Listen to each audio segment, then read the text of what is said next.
आज का हमारा इस वीडियो का टॉपिक है वैल्यूज़। सबसे पहले हम पढ़ते हैं वैल्यूज़ की डेफिनेशन। वैल्यू की डेफिनेशन के बाद हम इसको डायग्राम के माध्यम से भी समझेंगे। मैं आपको विश्वास दिलाता हूं कि इस वीडियो को देखने के बाद आपको इस टॉपिक से रिलेटेड कोई भी डाउट नहीं रहेगा। चलिए शुरू करते हैं। An individual thoughts and priorities which determine his action constitute is values, कि किसी भी व्यक्ति के जो विचार हैं, उसकी जो प्रायोरिटीज हैं, जो उसके कार्य करने के तरीके को निर्धारित करती हैं। Values are so deep rooted that they are reflected in behaviour of person as well as in his motivation, perception and personality, कि किसी भी व्यक्ति का जो करैक्टर है, उसका जो चरित्र है, उसमें जो वैल्यूज़ हैं वो बहुत अंदर तक समाई हुई होती हैं। वो उसके बिहेवियर में, किसी भी व्यक्ति की जो वैल्यूज़ है उसके बिहेवियर में, उसके व्यवहार में, उसके मोटिवेशन में, उसके परसेप्शन में, उसकी पर्सनैलिटी में देखी जा सकती हैं। अब हम देखते हैं characteristics of values. Most important topic है और बिल्कुल सिंपल पॉइंट है जिनको आप आसानी से याद रख सकते हैं।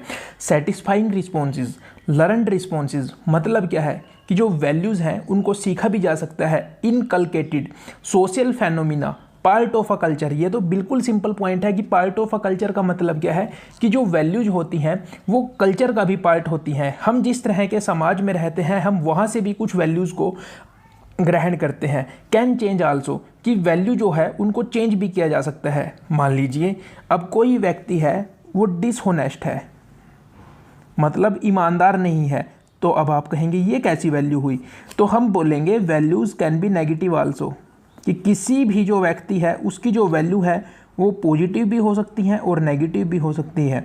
तो मान लीजिए अब कोई व्यक्ति है वो डिसहोनेस्ट है, लेकिन उसको कोई समझाता है या उसके साथ ज़िंदगी में कुछ ऐसा होता है कि वो अपना जो वो डिसहोनेस्ट है, कि वो ईमानदार नहीं है, उस बात को छोड़ देता है और होनेस्ट बन जाता है। अब वो ईमानदार बन जाता है। तो इस तरीके से हम समझ सकते हैं कि जो वैल्यूज हैं उनको चेंज भी किया जा सकता है। इनके खिलाफ कोई काम अगर हम करें तो हमें गिल्टी फील होगी, मतलब हमें शर्म महसूस होगी, हम अपने मन में अंदर से खुश नहीं होंगे। इसके मैं आपको दो एग्जाम्पल दूंगा। मान लीजिए आपकी एक वैल्यू है कि आपको गुस्सा बहुत ज़्यादा आता है,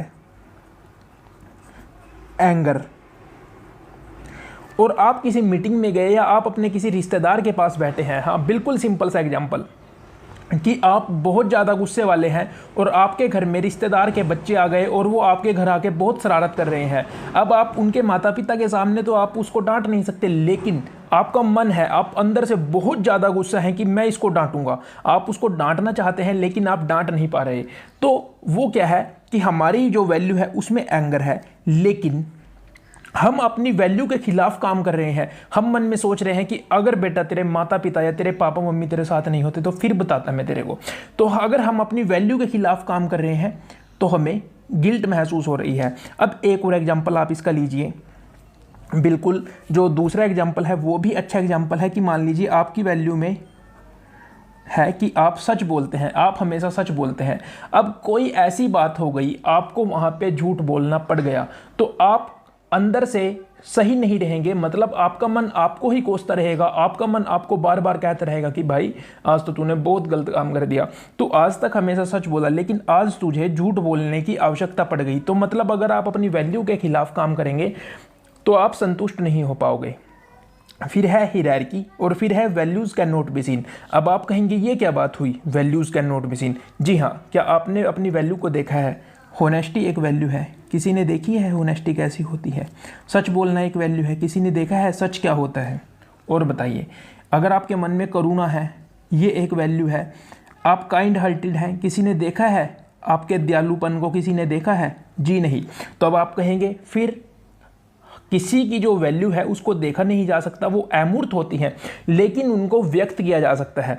अब अगर आप होनेस्ट हैं तो आप इसको व्यक्त कैसे करोगे? मान लीजिए आप रोड से जा रहे हैं, आपने देखा कि आपके सामने कोई व्यक्ति जा रहा है, उसका ध्यान नहीं है और उसका पर्स जो है वो नीचे गिर गया रोड पे। तो अब आप होनेस्ट हैं तो आप क्या करेंगे? आप उसको आवाज़ लगाएंगे और उठा के उसको पर्स दे देंगे।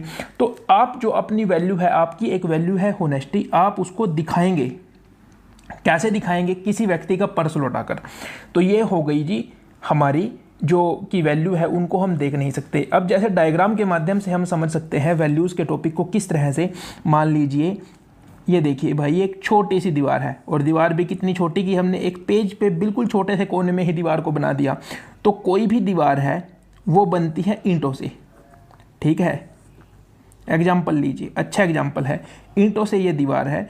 तो अब कोई व्यक्ति है, उसको अगर हम इस दीवार से कंपेयर करें तो ये जो दीवार है इसमें ये ईंटें हैं।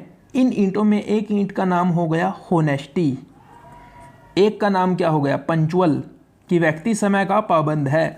एक हो गया काइंड हार्टेड, कि व्यक्ति के हृदय में बहुत दया है। एक हो गया कि व्यक्ति लेजी भी है। मैंने जैसे आपको बताया कि वैल्यू नेगेटिव भी हो सकती है। तो कोई व्यक्ति है, मान लीजिए उसका कोई भी नाम है, जैसे उसका नाम ऋतिक, तो उसकी ये 4 वैल्यूज हैं जो मैंने यहाँ पे लिखी हैं। ये 4 वैल्यूज मिलके उसकी मोरालिटी बनाएंगी। ये टॉपिक हम पहले समझ चुके हैं। यहाँ पे मैंने सिर्फ आपको डायग्राम बना के इसलिए बताया कि आप इसको अच्छे से याद रख सकें, क्योंकि डायग्राम के माध्यम से अगर हमें कोई चीज़ समझाई जाती है तो वो हमें ज़्यादा दिन तक याद रहती है। अब अगर ये क्वेश्चन लिखना आ जाए, जैसे 5 मार्क्स या उससे ऊपर ये क्वेश्चन लिखना आ गया, या आप समझ लीजिए 5 मार्क्स तो छोड़िए, 5 मार्क्स में तो आप यहीं तक इसको लिख सकते हैं, लेकिन अगर ये 10 या 15 मार्क्स में आ गया तो आप इसको कैसे ओवर डिफाइन कर सकते हैं। आप वैल्यू को क्लासीफाई कर दीजिए, human values, social values, business values, community values, family values भी अलग होती हैं कि आप अपनी फैमिली के साथ कुछ और बिहेवियर होता है आपका। प्रोफेशनल वैल्यूज़ अलग होती हैं, नेशनल वैल्यूज़ होती हैं, सेकुलर वैल्यूज़ होती हैं, और स्पिरिचुअल वैल्यूज़ भी हो सकती हैं।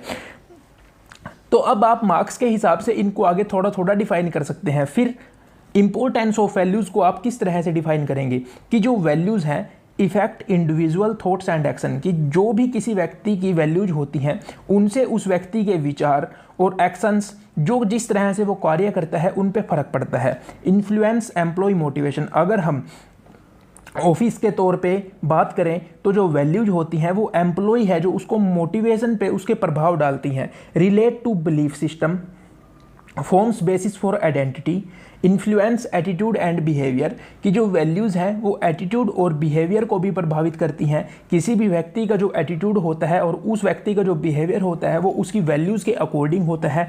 Provide guidelines for decision making, कि अगर किसी व्यक्ति को कोई डिसीजन लेना है तो उसकी जो वैल्यूज़ हैं उसको गाइड करती हैं, निर्देश देती हैं, मतलब उसकी हेल्प करती हैं कि वो किस तरह का डिसीजन लेगा। कोई भी व्यक्ति अपनी वैल्यूज़ के अकॉर्डिंग डिसीजन लेता है। तो अगर आपको आज की वीडियो अच्छी लगी है तो वीडियो को लाइक जरूर कीजिए, अपने सभी दोस्तों के साथ शेयर कीजिए, और अगर आपने अभी तक मेरे चैनल को सब्सक्राइब नहीं किया तो प्लीज़ चैनल को सब्सक्राइब जरूर कर लीजिए। थैंक यू, मिलते हैं अगली वीडियो में।